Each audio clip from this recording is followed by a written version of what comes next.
Hello, everybody. John Finn, Church Without Walls International, CWOWI.org.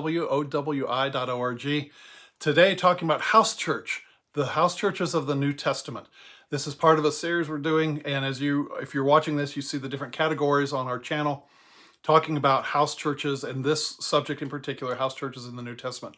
I've already shared from Adam to Pentecost about why church meets in the house, and now talking about the pages of the New Testament. But I want to start by saying this. Have you ever been taken out of context? Something you have said, something you've written, been taken out of context. Have you ever been in the midst of an argument where somebody says so and so, and you say, I didn't say that, or I didn't mean that? I mean, that happens when you're kids with your brother or sister, right? I mean, they'll say, Mom, so-and-so said this. It's like, well, yes, I said that, but I didn't mean it like that. They'll take it out of context. Well, what if everything you have believed to be God was something that had been taken out of context, and so that the basis for your whole faith has been based on something lifted from its original intent and its original context? And so therefore, if that's the case, then everything that you have believed has been twisted and turned around because everything you believed has been taken out of context.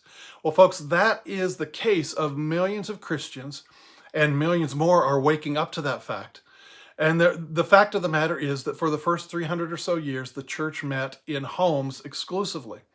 When Christianity was legalized, Constantine called people out of homes. They kicked a lot of the pagan gods and goddesses and temple priests and all that out of the way. And they said, this is a good venue for Christians. In fact, my wife and I were taking a tour of Pompeii, Italy. And as we were, one of the last stops there was a temple to Zeus. And our Italian archaeologist tour guide had made the comment completely unsolicited, just out of her learning there on the site, and said this. It said, Christianity started out in homes, but when it was legalized, they discovered that the pagan temples were ideal for their purposes. And they told people to come out of the homes to meet in these temples. And she pointed out, she said they already had an altar, it had a podium, it had seats. It was an auditorium setting. And I was astounded because I've been saying this for 20 years, and here's this archaeologist in Pompeii, Italy, talking about the Temple of Zeus and how it had been converted to a church and why it was. Same thing I've been saying, folks. The same thing that Dr. Ralph Naber, who's kind of the father of cell church in the U.S., had said in April of 2001 in Tulsa, Oklahoma. He said, "You're sitting in an auditorium built by the devil for God's people," because the original auditoriums were pagan temples and Christians met in them. But what if you understood? So having that context, understanding that the whole of the New Testament was written by apostles doing church in the house, and they were writing to people who were doing church in the house. To lift that out of the house context means to misunderstand everything. So everything you understand about the fivefold ministry is wrong, out of context, because it has been placed in the auditorium where it was never intended. Everything you've learned about the Lord's Supper and the way that was done and the way it was practiced for 300 years, lifted out of the home context and out of the meal context and set in a big auditorium where they take little things of juice and little wafers, or it completely out of context. The understanding of the culture, the meetings, different things that if you put it in the auditorium, it doesn't make sense. Like 1 Corinthians 14, where he talks about from verse 26 all the way through, everybody has something to share. Really? In verse 14 or verse 26 of chapter 14, where he says, every one of you has a psalm, a doctrine, a revelation, tongues of interpretation. Really? You can't do that in the auditorium. Those whole passages mean absolutely nothing if you have lifted that out of the home and put it in the auditorium. So if you are one who has only known church in the auditorium and have never experienced a good, balanced, biblically based home-based church where you rotate homes, rotate who leads each week, led by a group of people who are stable in character, stable in life, stable in their faith, and rotating all that around, then you really haven't experienced the New Testament within the context. So this is all about having taken 4.5 minutes to say that. So let's set it in the context to just make the point. The question is, because I went Adam to Pentecost on church in the home, so how did it expand from the 120 people at Pentecost? How did it expand? Well, Acts chapter 8, verses 1 and 2 tell us that the persecution after Stephen's execution, after Stephen's death, his murder, in Acts chapter 7. It says in Acts 8:1, opens saying the persecution was so bad that every disciple left Jerusalem except for the apostles. Now, I've seen estimates that there were maybe 10,000 believers in Jerusalem. So there was a mass exodus of Jerusalem because the persecution in which Saul of Tarsus was involved was so severe. And Acts 8:1-2 says they moved to Judea and Samaria. In other words, they moved to the suburbs, they moved to the countryside.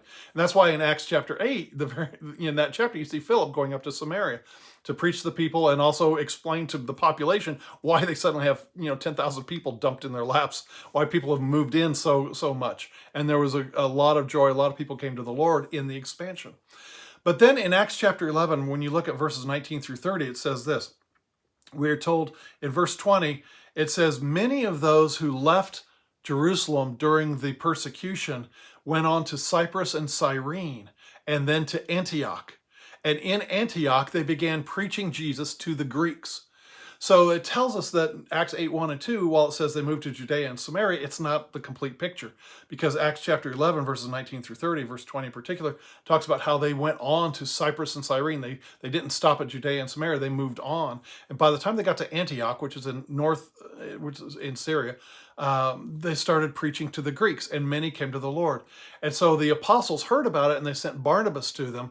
And realizing they were Gentiles, Barnabas realized his friend Saul was called in ministry to the Gentiles, and so he went to Tarsus to get Saul, and there they began in Antioch. And there it says in verses 26-27, we were first called Christians in Antioch, and Paul and Barnabas stayed there for over a year, about a year, teaching them.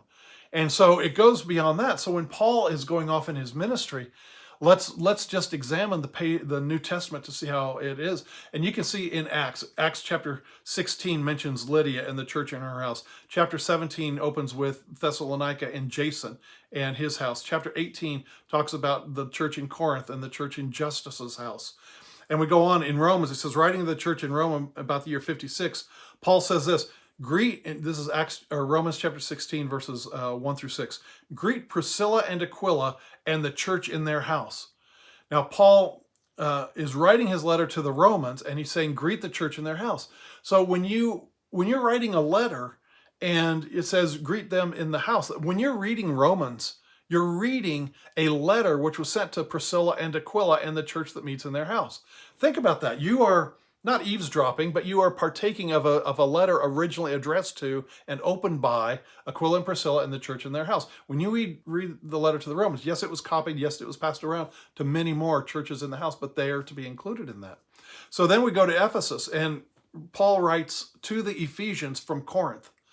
In 1 Corinthians 16, verses 8-9, Paul says this. He tells the Corinthians in verse 19, greet Aquila and Priscilla and the church that meets in their house. So when he's writing to Ephesus, we know that Aquila and Priscilla have moved from Rome, and they're in Ephesus right now. Paul, again, is writing to the Ephesians from Corinth, and he's going to send this letter to Ephesus, and he says, greet Aquila and Priscilla and the church in their house. So when you read Romans, 1st, 2nd Corinthians, those three letters in particular are all going to the home of Aquila and Priscilla. We go on to Colossae. In Philemon, verse 2, Paul says he's greeting Philemon and the church in your house. And we know from Colossians 4:9 that Philemon was from Colossae. So when you read, now we're up to, like I said, Acts 16 is Philippians because it mentions Lydia and the jailer.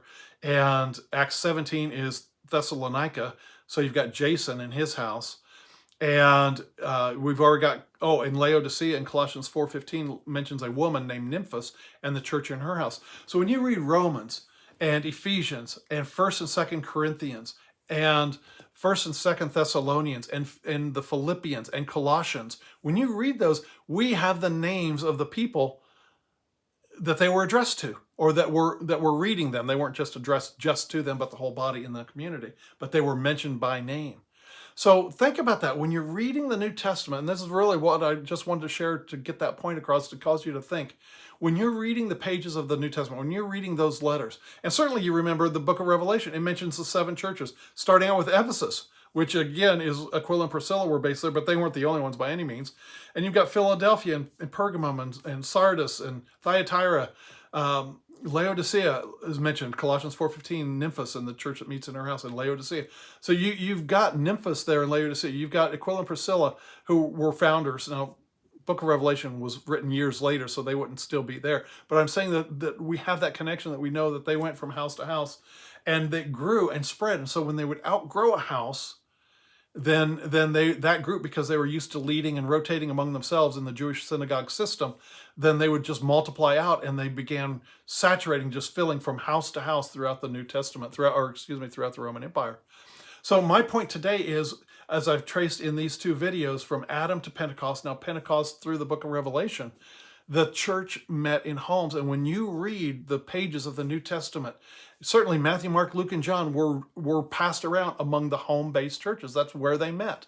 They stayed in that system of meeting in homes based on family, friends, neighbors, and coworkers. So when you're reading the pages of the New Testament, read through, think of the Lord's Supper. What would this mean in 1 Corinthians 11 when you're reading it? What would it mean in a home setting?